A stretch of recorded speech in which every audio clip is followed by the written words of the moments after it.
a été réalisé en partenariat, en aide avec le ministère de la Culture, des Savoirs et des Arts. Aussi, le festival c'est la 3e édition et le festival il a été cette année conçu comme un hommage aux mères des victimes de faux positifs. Rubiela, Jacqueline, yo decía que este festival fue concebido en honor a ustedes, a la gira que están realizando durante estos 2 meses por toda Europa.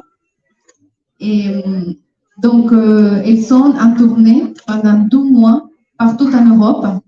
Et avant de commencer le panel, je voudrais savoir s'il y a des gens qui ne comprennent pas l'espagnol.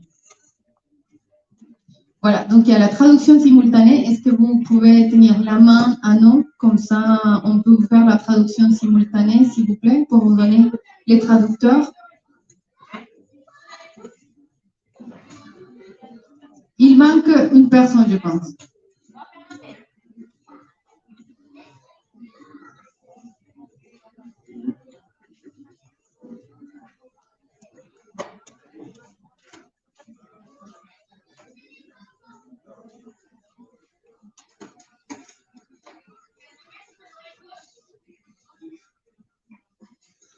Bueno, muchísimas gracias. Entonces ya puedo solamente hablar en español. Decía que esta es la 3ª edición del Festival Tejiendo la Paz. Este año tenemos la ayuda, la colaboración, el financiamiento del Ministerio de las Artes, la Cultura y los Saberes de Colombia. Este festival fue concebido en honor a las madres de Mafapo, madres de víctimas de ejecuciones extrajudiciales en Colombia. Se realizó su programación en su integridad para rendir homenaje a su lucha.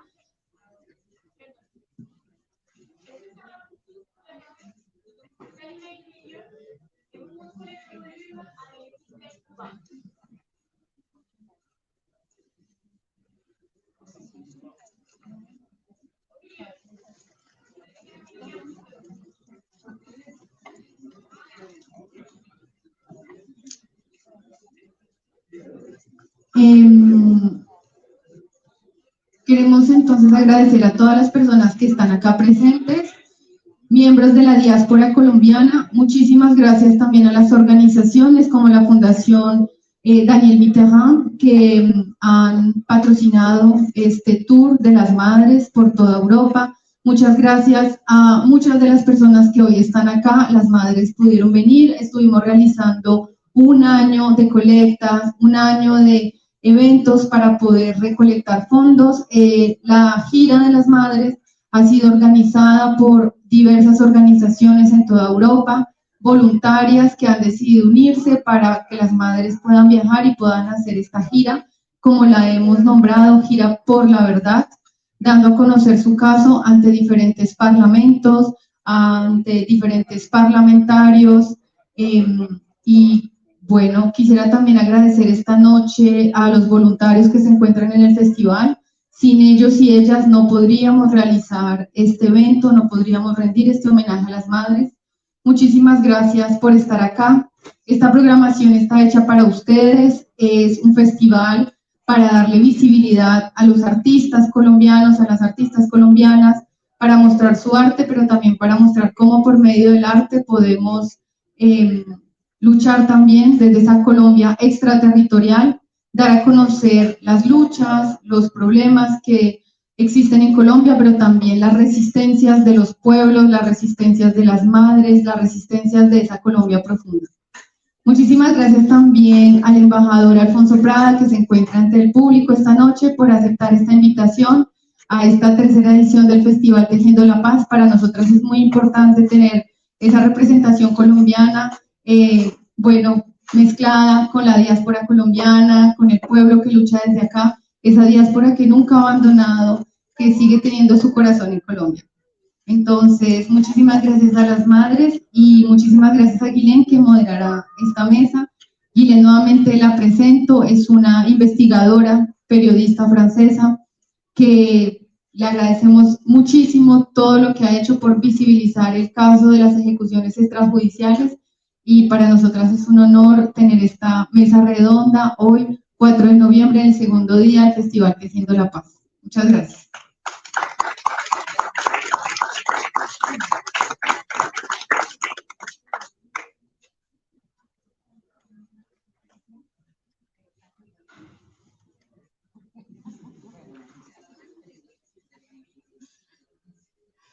Bueno, buenas noches para los que llegaron ahorita.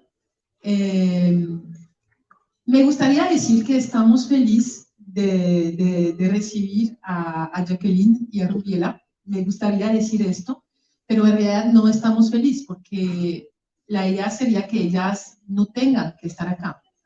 Ellas están acá porque están haciendo una gira, pues para visibilizar lo que les pasó a su esposo, a su hermano, Jaime Castillo, y a su hijo, Diego Armando Marín, y nos gustaría que ellos fueran vivos, pero así no es. Entonces aquí están Jacqueline y Rubiela en representación de MAFAPO, que lidera a Jacqueline. MAFAPO, que es el acrónimo de Madre Falsos Positivos. Entonces vamos a aprovechar su estadía para que ellas nos cuentan su historia. Personalmente me parece muy difícil que ellas siguen contando y contando y contando. Hace años, hace 15 años que ellas vienen contando la misma historia. Y antes de empezar este tableau, les pregunté si les iba a preguntar sobre las condiciones de desaparición del hermano de Jacqueline y el hijo de Rubiela, porque emocionalmente creo que es difícil siempre vivir y vivir y vivir y vivir la misma pesadilla, pero ellas opinan que sí es necesario, que pues no les guste por supuesto, pero que sí es necesario. Entonces es la primera pregunta que les voy a hacer a Rubiela y a Jacqueline. Rubiela, si nos podría contar las condiciones de desaparición de tu hijo, y Jacqueline, de tu hermano Jaime. Bueno, buenas noches. Como dice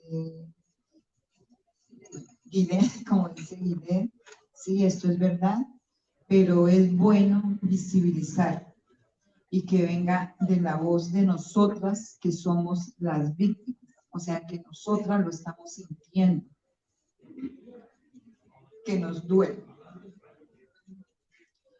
Pero es bueno, esto es bueno para que ustedes sepan y se den de cuenta de las cosas que han pasado y que siguen pasando en Colombia, y para que ustedes visibilicen de que es de nosotros, de la voz de las personas que sufrimos este flagelo, que es verdad, que esto no es un invento, que esto no es mentira.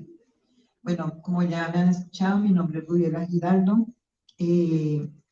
Mi hijo, Diego Armando Marín Giraldo, un joven de 21 añitos, me fueron y él había hablado el 5 de febrero conmigo de un trabajo, ya que acababa de pagar su servicio militar en la policía, y me dijo: madre, me voy a poner a trabajar. Todos nosotros somos campesinos. Él estuvo en el campo ayudándole a sus abuelos y todo, y cuando él vino decidió, fue a buscar su trabajo. Habíamos hablado el 5, el 6 madrugó porque a él lo llamaron para un trabajo que no me había dicho todavía, porque íbamos a hacer hasta ahora las hojas de vida. Salió el 6 de febrero a las 7:27 de la mañana. El reclutador fue cerca de la casa a recoger a mi hijo con otro chico que también se llevaron, Daniel Alexander Martínez. Me lo contó, fue mi hijo mayor. Lo sacaron el 6, el 8 de febrero me lo asesinaron, y fue una búsqueda de 8 meses. Lo encontré el 1 de octubre del 2008. Cuando a mí me dijeron, fue un agente del CTI, y él se nos acercó porque esta búsqueda era tan incansable que él dijo: yo no les estoy diciendo que sus hijos están allá o que su hijo está allá, pero toca investigar porque están resultando muchos chicos en Ocaña asesinados. Y sí, precisamente en 15 días él me dijo, el 1 de octubre a las 4 de la tarde estaba trabajando yo cuando me avisaron de que mi hijo me habían encontrado en Ocaña, norte de Santander. Mi hijo mayor fue a Ocaña.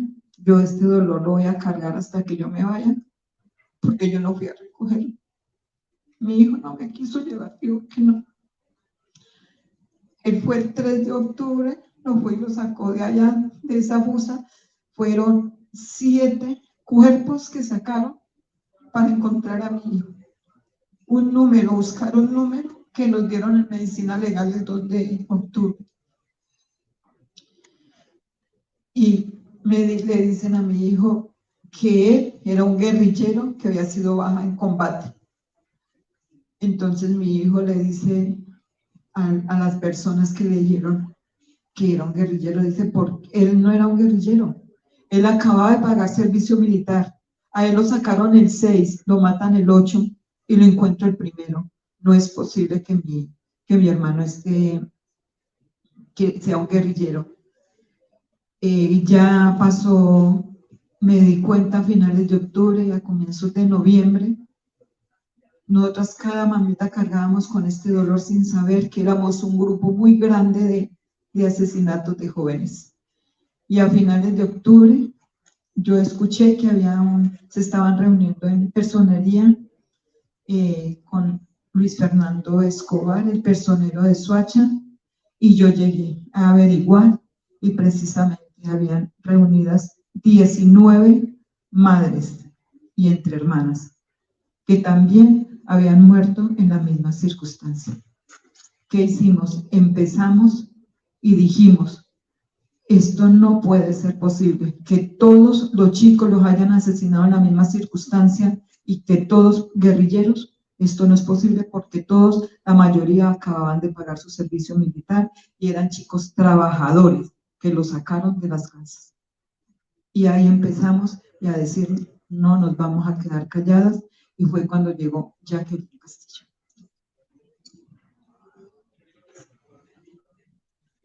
Buenas noches para todos. Mi nombre es Jacqueline Castillo. Soy la representante legal del colectivo de las madres de los falsos positivos en Colombia. Mi hermano Jaime desapareció el 10 de agosto del año 2008 en Bogotá y apareció muerto el 12 de agosto del mismo año 2008 en Ocaña Norte de Santander, junto con los jóvenes de Soacha. Cuando estaba buscando a Jaime, vi la noticia de lo que había sucedido con los jóvenes de Soacha. Nunca me imaginé que él estuviera formando parte de este acto tan macabro que estaban viviendo las madres. Jaime tenía 42 años, los jóvenes en Soacha no superaban los 32 años. Por sugerencia de la investigadora del CTI me dijo que buscara entre los que habían encontrado en Ocaña. Eso fue para el 6 de octubre del mismo año 2008. Porque por la fecha que Jaime desapareció coincidía con lo que había pasado en Soacha. De esa manera encontré que mi hermano también estaba en Ocaña Norte de Santander. Después de recuperar su cuerpo, como dice Rubiela, enterrados tan miserablemente en fosas comunes, mi hermano no tenía ni siquiera un número porque no estaban marcados, perdón, ni siquiera estaban en una bolsa, totalmente desnudos. Tuvimos que esperar hasta que sacaran todos los cuerpos para ver cuál era mi hermano. Sorpresivamente, ni siquiera en un cementerio, estaban en una finca de un señor, en una montaña, donde el mismo señor nos contaba que los miembros del ejército llegaban en helicópteros y los tiraban desde los helicópteros a las fosas comunes.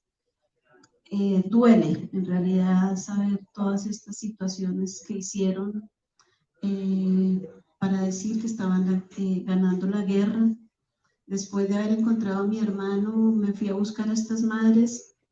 Sabemos que Soacha es un municipio que está pegado a Bogotá.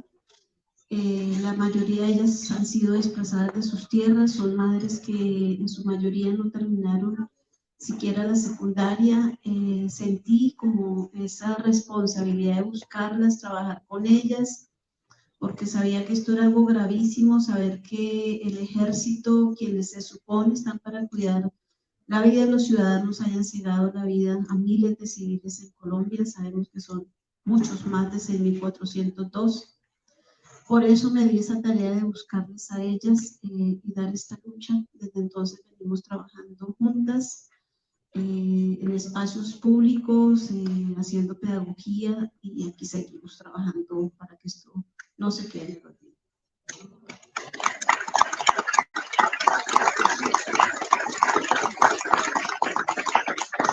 El trabajo de Mafapo es súper importante porque en realidad, como lo vimos ahorita, los casos de falsos positivos se cayeron en 2009, porque finalmente este escándalo de estos 19 muchachos de Soacha que desaparecieron y que reaparecieron muertos como NN en Ocaña, permitió sacar a la luz pública estos casos, que primero fueron los casos de Soacha. Gracias, como lo mencionaste también, a la intervención de Luis Fernando Escobar, que era el personero de Soacha, que jugó bien su papel de personero, para que las madres se encuentran. Después, con Jacqueline liderando, formando el grupo de Mafapo que nos va a hablar. Y eso fue supremamente importante porque, como lo dijiste, en febrero de 2021, la JEP publicó esta cifra de 6.402 al menos víctimas entre 2002 y 2008, y ahora hasta los más negacionistas pues tienen dificultad al negar. Pues se sigue negando, ¿no? Se sigue negando estas cifras, incluso algunos políticos que ponen en duda esta cifra de 6.402, pero yo creo que ahora en Colombia es imposible decir que los falsos positivos no existieron, cuando hace poco tiempo todavía pues había hasta periodistas que lo decían. Entonces, se nos vienen muchas preguntas, pues primero del papel de Mafapo, pero antes, si no es demasiado difícil, que nos cuentan qué es lo que quisiera que recordáramos de tu hijo, de tu hermano, porque detrás de las cifras son humanos, o sea, no son solamente un muerto. Cuando ellas fueron a buscar los cuerpos, así eran cuerpos tirados. Todas cuentan la misma historia cuando fueron a recoger los cuerpos, pero eran cuerpos de seres vivos que tenían una historia, ilusiones, familia, etcétera. Entonces, ¿qué quisiera que recordáramos de tu hijo y de tu hermano? Bueno, Diego era normal, era como cualquier joven. Nosotros somos campesinos, nosotros venimos del Tolima, y yo trabajaba, yo quedé viuda hace 27 años. Cuando Diego desapareció, el papá había muerto hacía 12 años, pero el papá murió en un accidente de tránsito, que él iba a trabajar y tuvo un accidente de influenza. Y me tocó hacer a mí de papá y mamá. Entonces, pues, que ellos siguieran estudiando, y fueron chicos que ellos tenían que, cuando estaban en la casa, tenían que ayudarme, tenían que organizar casa. Era una persona que le gustaba, pues, jugar fútbol. Inclusive, una vez, él se fregó, él tenía una estatura de 1,90 de estatura. Y él jugando en la finca con el ejército, porque ellos mantenían en el campo, y una vez se pusieron a jugar fútbol, y uno de ellos con la bota me le pegó en un piecito, y me tocó echarlo para el hospital. Yo estaba en Bogotá trabajando, él estaba en la finca en ese tiempo, y eso me quedó de recuerdo de él. Inclusive el día que dice mi hijo que él, cuando lo encontró, porque imagínese, 8 meses ya estaba gelatinoso, pues él, más sin embargo, él le miró su piecito y él dice pues que pues él piensa que sí es Diego, porque la verdad todos le vamos a hacer el ADN a los chicos, porque como dice Jacqueline, ella lo encontró, fue sin bolsa, yo sí lo encontré en una bolsa, después de levantar 6 cuerpos más. Pero pues a ellos los echaron así, él sí estaba en un cementerio, y entonces él tenía metida como la carne ahí dentro de los huesitos. Pues era una persona que le gustaba dibujar, le gustaba jugar su fútbol y le gustaba trabajar en el campo.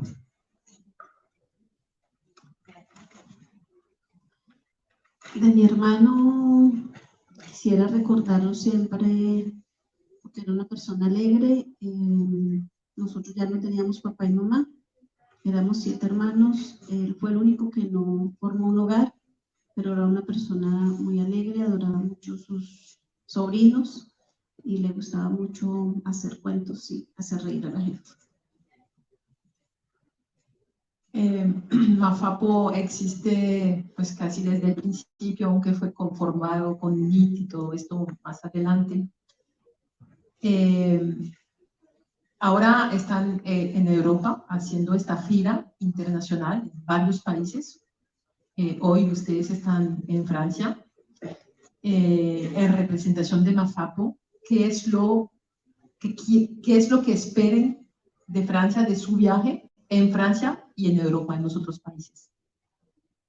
Bueno, en primer lugar, para nosotros la importancia que ha tenido este trabajo, como les dije anteriormente, es que estos hechos no se queden en el olvido y que de alguna manera jamás se vuelvan a repetir. Nos encantaría que el trabajo que se hizo con la Comisión de la Verdad, este informe que fue realizado, quedara por siempre a nivel de educación en colegios, en universidades, que nuestros chicos siempre conozcan la historia de lo que vivió nuestro país, para que esto nunca se vuelva a repetir.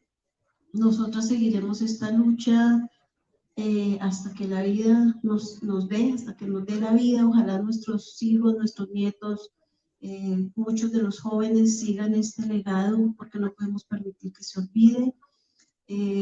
Obviamente seguimos luchando para encontrar justicia, encontrar verdad. Reconocemos el gran trabajo que ha hecho la Justicia Especial para la Paz. Sabemos que ha sido una verdad a medias. Muchos de los comparecientes no han dado una verdad plena. Sabemos que son más de 3.000 hombres militares que están siendo investigados. Sin embargo, la Justicia Especial para la Paz se quedó sobre los mismos militares que habían sido investigados y condenados por la justicia ordinaria. Así que, pues, tal vez la vida no nos va a alcanzar para poder encontrar la versión que quisiera uno de todos y cada uno de los militares, que sé que no va a ser posible, pero pues tampoco logramos avanzar ni siquiera a altos mandos. Nos hemos quedado como en bajos mandos, en mandos medios. Sabemos que estas órdenes venían de mucho más atrás, de mucho más arriba, perdón. La JEP no debería permitir que estos hombres sigan aceptando estos cargos por omisión, como lo han hecho los coroneles, los comandantes de los batallones, que porque me di cuenta y no hice nada, y entonces acepto los cargos que me impone la JEP por omisión porque no hice nada. Ellos tenían pleno conocimiento. Muchos de los militares han dicho que ellos eran los que daban las órdenes.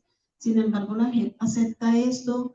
Ellos ya habían sido condenados, justicia ordinaria, ahora quedaron libres. En este momento, pues, por la Justicia Especial para la Paz no van a tener ninguna condena. El año pasado tuvimos audiencias de reconocimiento en 3 regiones. Ha habido en el Catatumbo, en Antioquia, en Sucre, y este año en los Llanos Orientales. En la región del Catatumbo es donde están los casos de nuestros familiares. Allí son más de 400 casos demandados de ejecuciones extrajudiciales. Sin embargo, solo 130 casos fueron tenidos en cuenta para estas audiencias de reconocimiento público, donde finalmente se presentan 10 militares y un civil, el reclutador, donde sabemos que en cada uno de los asesinatos de nuestros familiares participaban entre 5, 8, 10 militares. Así que ellos consideramos que no son los máximos responsables. Dictaron también como unas sanciones propias, como en octubre creo que fue, que salieron las sanciones propias como medidas de reparación, que no estábamos tampoco de acuerdo con esas sanciones que les iban a imponer o que se acordaron con ellos. Pretendían hacer un libro con nosotras, hacer documentales, donde querían pues que abriéramos las puertas de nuestras casas para ir a grabar con nosotros. Habían hecho la propuesta de dictar cátedras de derechos humanos, que pues como algo absurdo y loco. Habían propuesto restaurar un monumento en Boca Chico, norte de Santander. Pues nosotros decíamos, bueno, desde Soacha a Bogotá no vamos a ir hasta por allá. No nos sentíamos como reparadas con la reparación de un monumento, al igual que de una iglesia en norte de Santander. La cosa es que para esta época aún no sabemos cuáles van a ser las sanciones.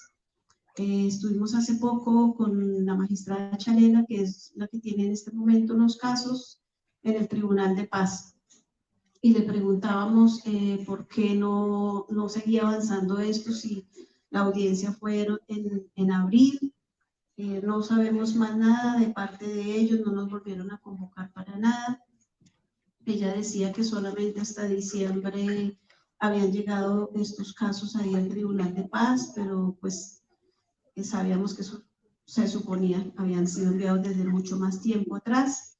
Igual yo le dije, bueno, igual, y desde diciembre acá son más de 6 meses y no resuelven nada. Sé que va a haber una audiencia ahorita en noviembre, solamente van a estar los abogados que nos representan para revisar esas sanciones con los militares. Estos militares se han comunicado también conmigo, donde han expresado que se sienten utilizados, se sienten burlados, porque tampoco les resuelven sus vidas. Hay uno de ellos que entró en depresión, se quería suicidar. Entendemos que no es fácil, también dañaron sus vidas, sus hogares, sus familias, pero necesitan también resocializarse. Es decir, yo prefiero que me digan 20 años, 30, 40 años de cárcel y ir a pagar una cárcel donde no se va a preocupar por alimentación, por un arriendo, pero nadie les da trabajo. Los coroneles y los generales finalmente pues quedaron pensionados, no les duele nada, pero los soldados que fueron, digamos, los que actuaron bajo presión, como lo dijeron anteriormente, los que no hacían caso, pues también eran asesinados por sus compañeros. Entendemos que es una situación bastante difícil, y ya ahorita pues esta audiencia en noviembre se acabó el año, es otro año que se va y nada, que terminamos. En este recorrido sabemos que la gira por Alemania es un país que apoya el proceso de la JEP y muchos países aquí en Europa apoyan ese proceso de la JEP, y nuestra solicitud es obviamente que de alguna manera, si son países que están apoyando este proceso, también tuvieran como esa posibilidad de exigir tal vez esos resultados, el apoyo económico que dan, cómo lo están invirtiendo, qué es lo que está sucediendo con el apoyo que ellos están dando.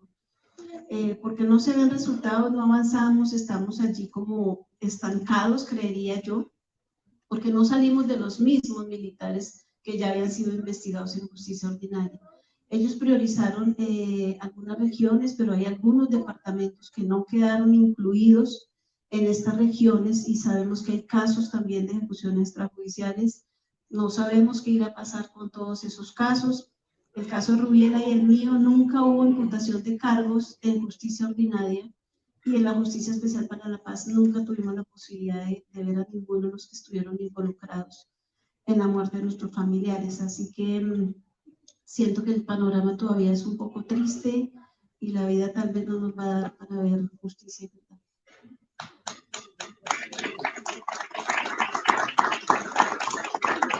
Bueno, está, levantaste un poquito de... Te iba a preguntar, no, pero está bien, está bien. Está bien. Entonces, pues no hubo imputación en ninguno de los dos casos.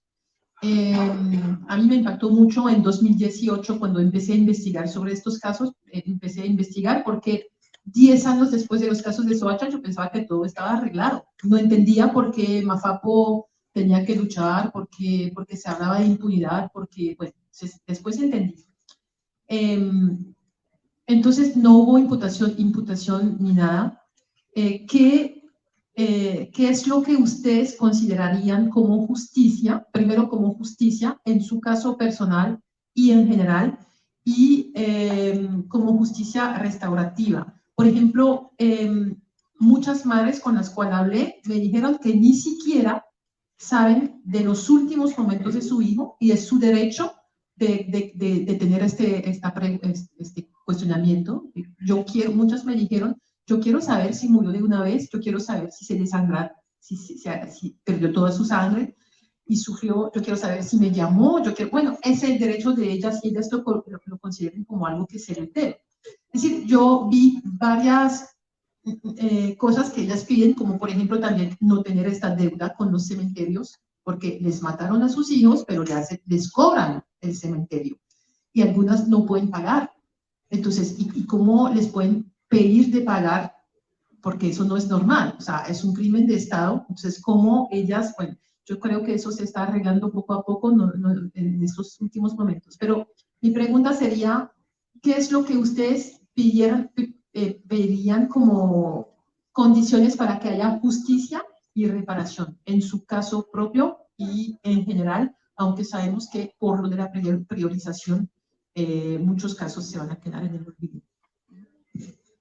Bueno, nosotras lo que buscamos siempre es que digan la verdad, que no nos digan una verdad medias, porque los que se presentaron, como dice Jacqueline ahorita, en la audiencia pública que hubo el año pasado en abril, ellos no dijeron una verdad. Ellos llegaban con un papel allá y se ponían a leer.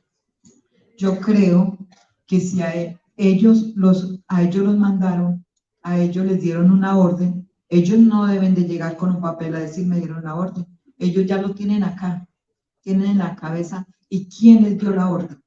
Y eso es lo que nosotras estamos buscando y estamos exigiendo, que haya verdad y que haya justicia y no repetición. Yo pienso que para que en verdad logremos encontrar algo de justicia es que lleguemos al verdadero responsable, saber quién dio la orden de cometer todos estos crímenes.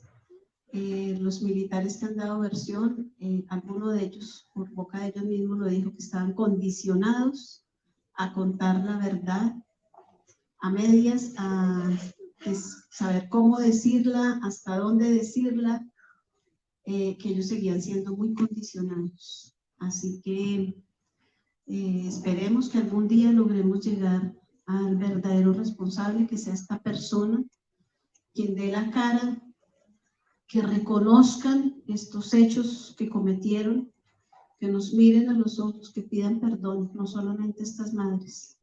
Pienso que es un perdón que se le debe a toda una sociedad y a la Justicia Especial para la Paz, que sigan con este trabajo que viene haciendo tan importante para la paz que necesita el país, pero que no se quede solamente con estas investigaciones que siento que también son a medias, porque aquí no actúa solamente el ejército, aquí está involucrado medicina legal, el CTI, la policía, la justicia penal militar, la fiscalía, todos están involucrados en estos crímenes. Entonces, en alguna oportunidad solicitamos que fueran llamados, hasta el momento no sucede nada. Y me sorprendí en Alemania cuando fuimos al Memorium en Nuremberg, porque veo que esto que sucedió en la Segunda Guerra Mundial, pareciera que de Colombia hubieran venido a copiar ese modelo y lo hubieran aplicado en Colombia, donde están involucrados políticos, empresarios y las Fuerzas Armadas. En realidad pienso que la investigación falta mucho por recorrer, pero creo que no descansaremos hasta encontrar la verdad.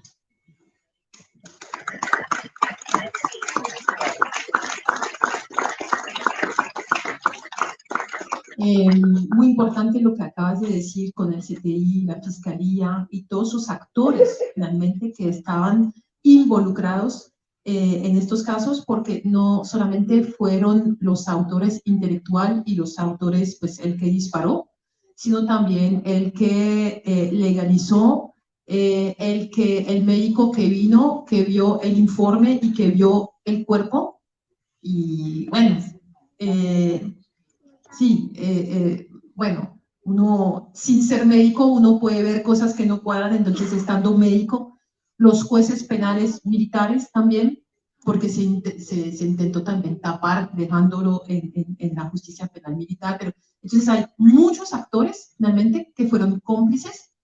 Creo que se puede decir que sí que fueron cómplices, porque eso es como es una cadena y cada persona en una cadena que actúa, y eso era posible porque todas esas personas estaban actuando en lo mismo. Entonces, hablaste de Alemania, ¿ya fueron en 3 países antes de Francia? ¿O Francia es el tercero? Ajá. ¿Qué pasó antes? ¿Cómo fueron acogidas? ¿Cuál fue la reacción de la gente que ustedes encontraron? ¿Eran Me imagino que había colombianos, pero me imagino que también había gente que era del país, ciudadanos, parlamentarios, diputados. ¿Ellos sí sabían bien de la historia o no sabían? ¿Ustedes les enseñaron todo esto? ¿Y cuál fue su reacción? Bueno, la acogida que tuvimos en Alemania fue excelente. Vemos que la gente de verdad está interesada. Mire, este público tan lindo que vemos acá, para nosotros no es nada. Esto es para nosotros una alegría de ver cómo tenemos de personas que nos siguen en todos lados, y para nosotros, mejor dicho, es espectacular. Pues también les voy a decir algo, nosotros nos preocupa también de la seguridad. Pues ya a mi compañera, como ella la que maneja redes y todo, a ella ya la han amenazado, ya le mandaron por el celular, ya le mandaron varias amenazas, y pues nosotros fuimos al ministerio y fuimos de una parlamentaria en Alemania, ella les comentamos, o sea, eso es lo que a nosotros también nos da miedo, pero no nos van a callar.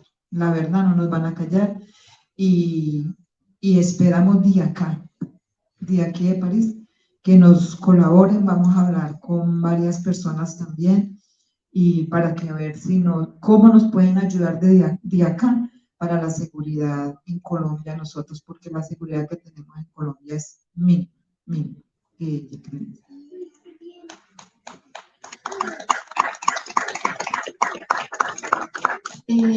Sí, en realidad fue bastante el acogimiento. De hecho, una diputada que nos atendió en una de las ciudades allí en Alemania no tenía conocimiento en absoluto sobre estos hechos.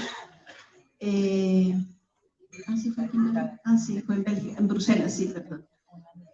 Pero pues es una chica que apenas tiene 31 años, hace 15 años, pues era una bebé, tal vez si vio la noticia no le interesó, pero es dejar esa semilla aún en la juventud, que esto, y vuelvo y repito, para que no se quede en el olvido. Entonces, la idea es seguir visibilizando, a pesar de las amenazas que ha habido. Dice Rubiela, no nos van a callar, vamos a seguir con esta lucha. Nosotros podríamos ya habernos retirado porque ya hubo un perdón público desde el ministro de Defensa, desde el señor presidente, que acogemos esas palabras también que él en algún discurso, en otra parte, hace como unos 2 meses, hizo el llamado a que no odiemos a los comparecientes, pues a los victimarios, llama a reconciliarnos, a perdonar, pero también dice él mismo que también necesitamos saber quién dio la orden. Y creo que es el proceso que venimos haciendo, porque es un país que necesita reconciliarse. Nunca hemos conciliado, es un país que nunca se ha conciliado, y para reconciliarnos debemos conciliarnos. Para poder reconciliarnos también hay que llegar al perdón, pero para llegar a ese perdón necesitamos saber la verdad. Entonces esta lucha pues aquí no termina todavía. Me impactan 2 cosas que acaban de decir. La primera, te voy a aclarar algo. Dicen que había una diputada que no sabía absolutamente nada, y tú dices, pues de pronto era joven, entonces cuando pasó no le importó, no se dio cuenta. No fue por eso. Aquí en Francia tú vas a encontrar 90%, 95% de la población que no sabe. Cual sea, cuando digo 95% soy... Bueno, soy optimista. En realidad eso no se sabe.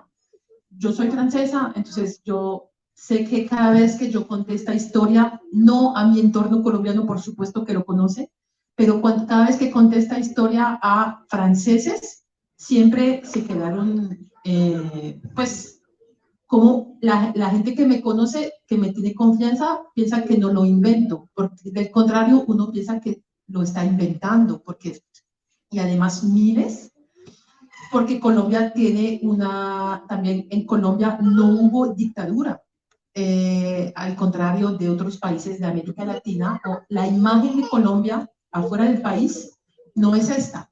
Entonces lo de los falsos positivos es muy mal conocido en Francia también. de los parlamentarios que van a encontrar, pues si hacen parte de un grupo de amistad entre Francia y Colombia, de pronto lo van a conocer, de pronto, o porque van a preparar su reunión, o entonces van a investigar un poquito, pero en realidad es una cosa que no se sabe.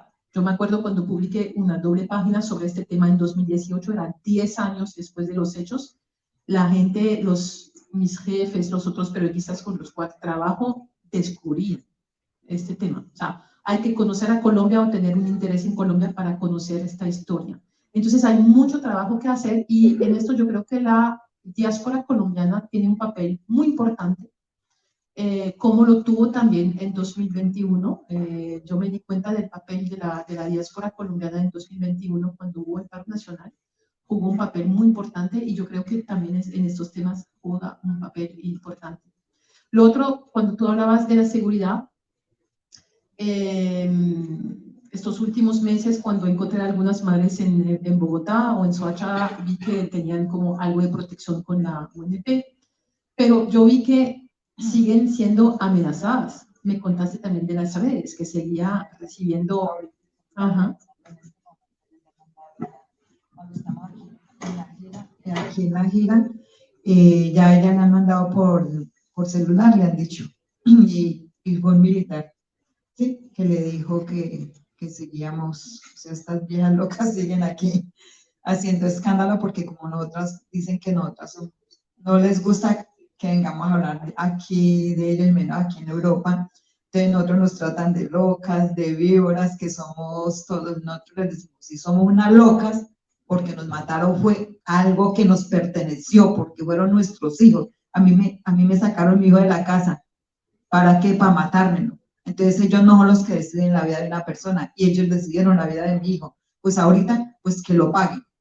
Porque en Colombia hay miles de escuchados en este momento. Hay mamitas de 20, 30 años que no saben dónde está su familiar. Y yo le doy gracias a Dios, y nosotros las madres de Soacha le damos gracias a Dios, porque en un año, porque empezaron desde diciembre a matar los chicos. A mi hijo fue en el tercer grupo, porque mi hijo fue en febrero.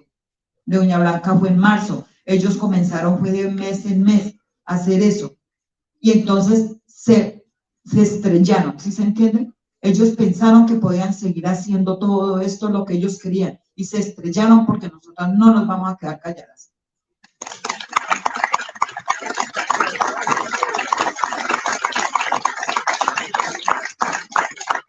Hay que notar que lo que hicieron en Ocaña, en Soacha, hacer caer en una trampa a sus hijos para llevarlo en Ocaña, es porque antes mataban en Ocaña. Y hubo dos modalidades. La primera modalidad era matar a los campesinos alrededor, pero la población se dio cuenta, pero fulano no era un guerrillero, fulano tampoco. Entonces, pues lo peor es que sí, es que había denuncias, pero no prosperaban, lo que tú decías también de las complicidades. Entonces empezaron a ir, eso fue la segunda modalidad, ir a Soacha, en otros lugares, porque eso se repitió en todo el territorio. Lo que pasó es que por un asunto que, pues por un asunto pasó que uno de los jóvenes se pudo encontrar en Ocaña, y cuando se dieron cuenta con uno que era en Ocaña, entonces ahí se empezó a pensar en las otras familias que habían perdido un hijo, y ahí se descubrió. Entonces no fue casualidad, pero casi, porque del contrario hubiera seguido finalmente.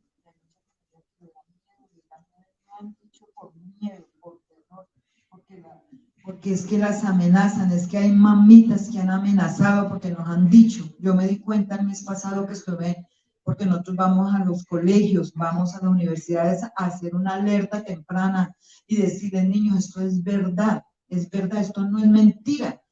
Entonces llegó una señora que hace 18 años le había matado al esposo, y lo mató un mismo amigo que lo sacó de la casa, quién sabe para qué, y era un militar, porque ella dice que fue un militar, y era amigo de él, y lo sacó y lo mató porque él no volvió. Entonces, y hasta ahorita, en septiembre, me comentó, porque la hija no pudieron hablar, hicieron una carta larga para poder contar la historia, porque no pudieron contarla.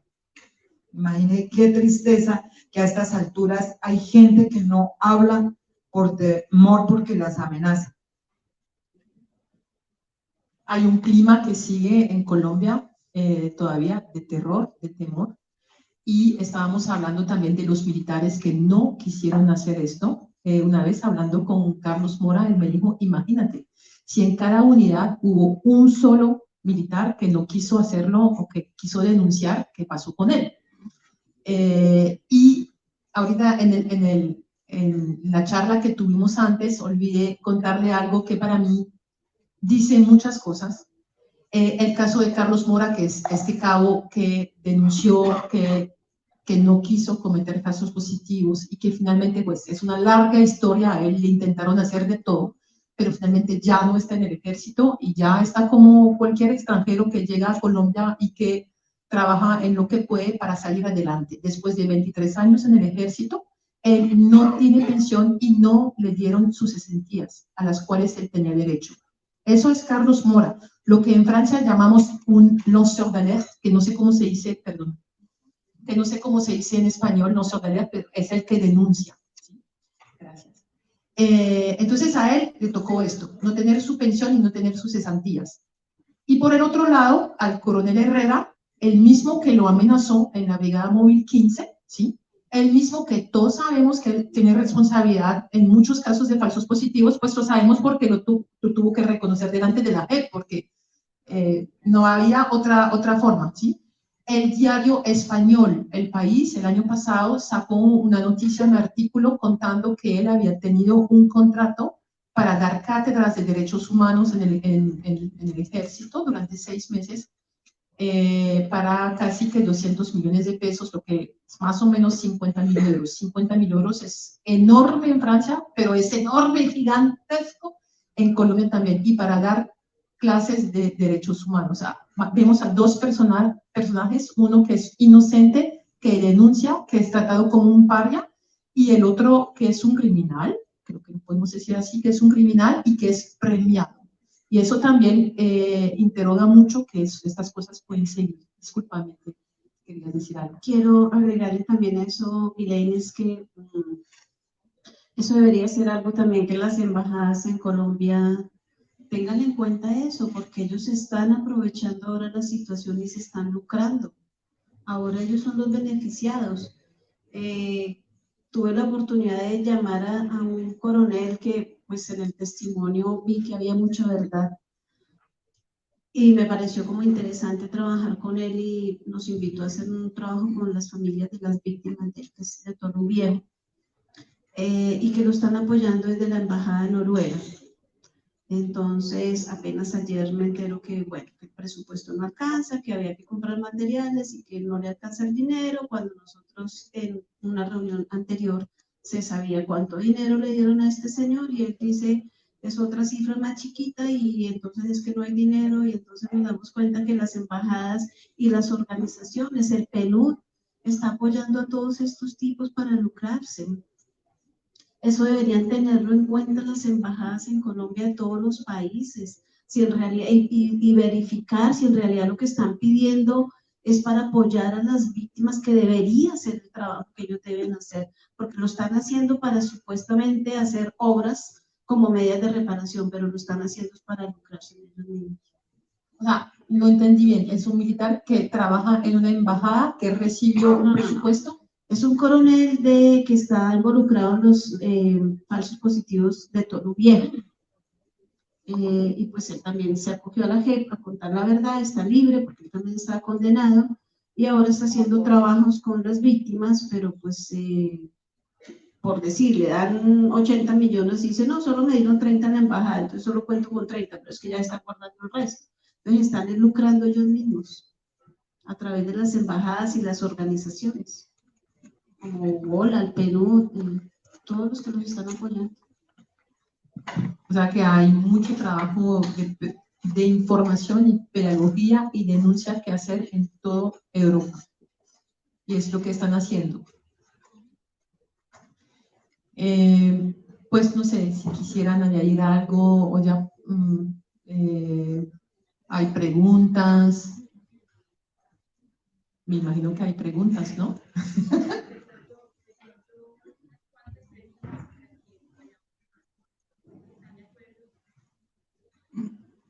Sí, nadie tiene nada que preguntar, o es que... Ah, sí, hay un señor allá.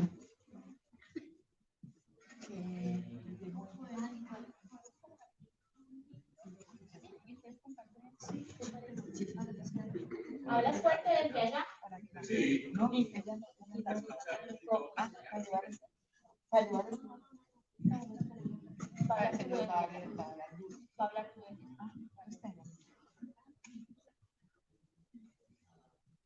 Bueno, buenas noches a todos. Gracias por venir a este evento tan especial. Y especial para las madres de Soacha. Están haciendo una lucha, están en una lucha por que diga la verdad y que sepa la verdad. La pregunta que yo quiero hacer de ellas, en cuanto a después de que el nuevo gobierno les ha hecho algunas cosas importantes para ellas, de poder auxiliar las cosas económicas. ¿Ha habido alguien que tenga interesado por esa situación? Sí, señor. El 3 de octubre tuvimos un acto público de perdón desde el Ministerio de Defensa y el señor presidente. Antes del evento estuvimos en una reunión con el ministro, con Iván Velázquez. Se comprometió a pagar las deudas de los cementerios. Son más de 11 años que tenemos de deudas. Y bueno, ese fue uno de los compromisos. Y con el presidente, pues en un encuentro anterior en marzo, en Soacha, nos dio el ofrecimiento, la oportunidad de hacer el monumento en memoria de esas más de 6.402 víctimas, que es bastante significativo para nosotros.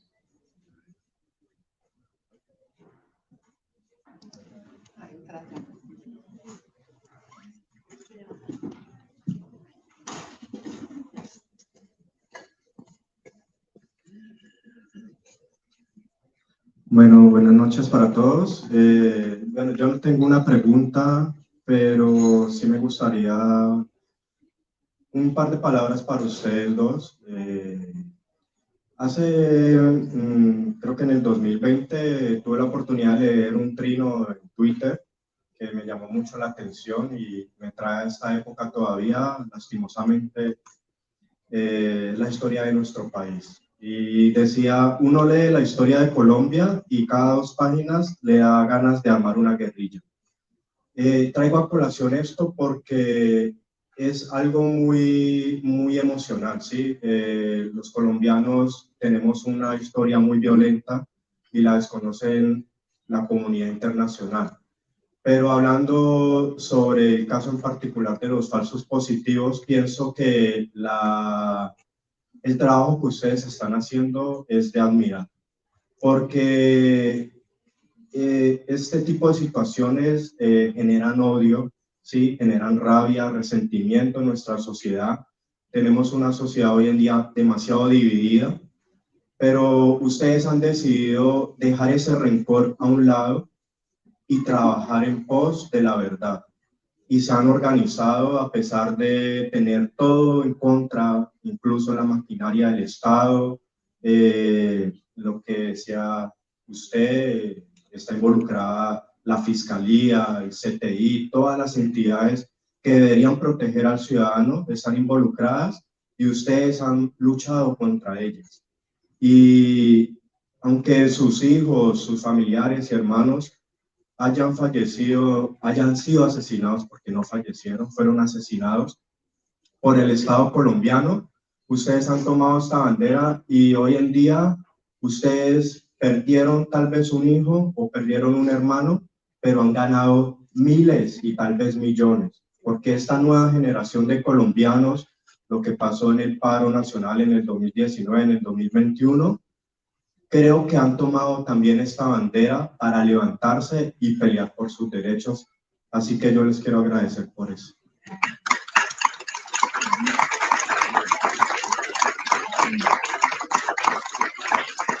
En realidad, lo que acaba de decir es bastante cierto. Nosotros, cuando empezamos a hacer el trabajo, quienes abrieron las puertas fueron los jóvenes en los colegios, en las universidades. Desde el primer año que empezamos a trabajar, han sido quienes nos han acompañado en los espacios públicos, donde hemos hecho murales, donde hemos hecho todo lo que hemos venido trabajando. Luego, desafortunadamente se vino ese estallido social cuando ya veníamos cargados de escuchar todos estos crímenes y tantos otros crímenes que venían de tiempo atrás. Creo que explotó con la muerte del abogado en el CAI. Y nosotros también convocamos esas marchas, acompañamos a nuestros jóvenes en ese estallido social, estuvimos al frente de esas marchas. Fue cuando estrenamos las camisetas de Quien dio la orden. Desafortunadamente en esa primera marcha fue cuando asesinaron a Dylan Cruz. Y luego en las siguientes nos asesinaron a muchos más jóvenes, y creo que es una de las responsabilidades que sentimos nosotras como madres, que perdimos nuestros hijos, pero ganamos muchos hijos y de hecho salvamos muchos, porque esto hubiera podido seguir sucediendo y venían muchos más las cifras que podían seguir aumentando. Entonces, pienso que nosotros no nos podemos poner con el odio, con la rabia, con el rencor. Luchamos esto por las próximas generaciones, por poder aportar a la paz que necesita nuestro país y poder dejarles un mejor futuro a nuestros jóvenes.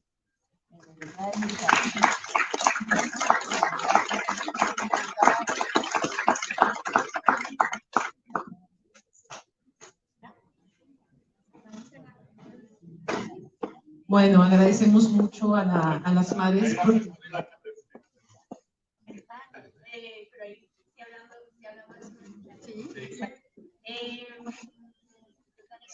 Primero agradecerles por estar aquí, por compartirnos sus testimonios, por compartirnos su lucha también.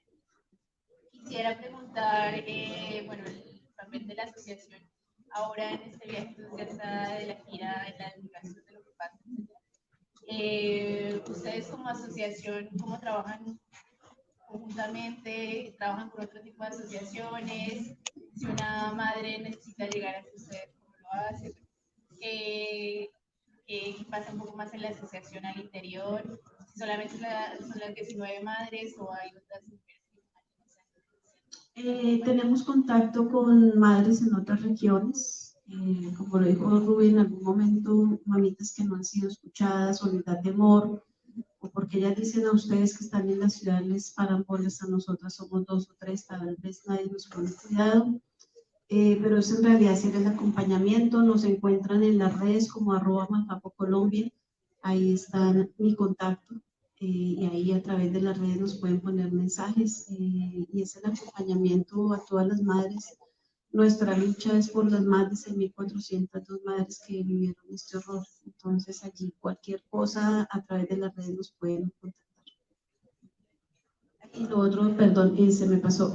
Nosotros somos una organización sin ánimo de lucro. Nosotros no recibimos recursos, no manejamos recursos.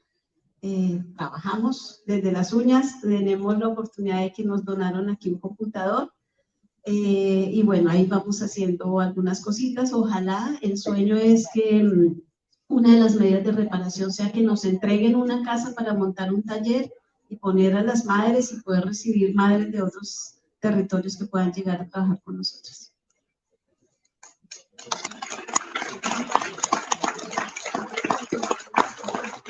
Bueno, agradecemos a las madres por su testimonio, por estar aquí con nosotros. Nosotros venimos a disfrutar aquí un día de todo lo que propone de Ciudadanía por la Paz, pero ellas hacen una gira que me imagino debes cansarla mucho, porque es ir de país en país a contar su historia, encontrar gente. Entonces es muy enriquecedor, pero me imagino que están muy cansadas. Entonces las agradecemos. Yo les tengo un cariño especial. Nos vemos acá, nos vemos en Bogotá, en Soacha, y la próxima vez en Bogotá. Bueno.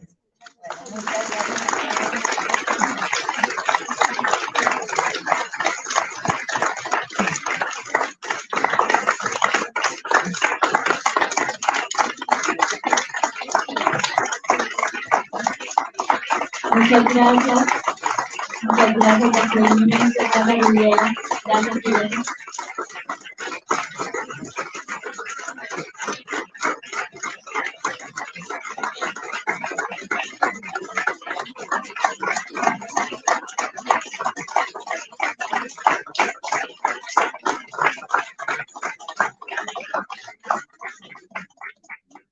Merci infiniment à tous, à toutes. Les mamans sont là encore un tout petit peu avec nous, mais bon, elles vont être occupées dans quelques minutes. Ils ont un rendez-vous pas loin. Nous, on vous invite à faire une petite pause pour continuer. C'est pas grave. Pour continuer avec la programmation. Après ce thème, nous allons peu à peu passer à quelque chose qui nous permette de faire une transition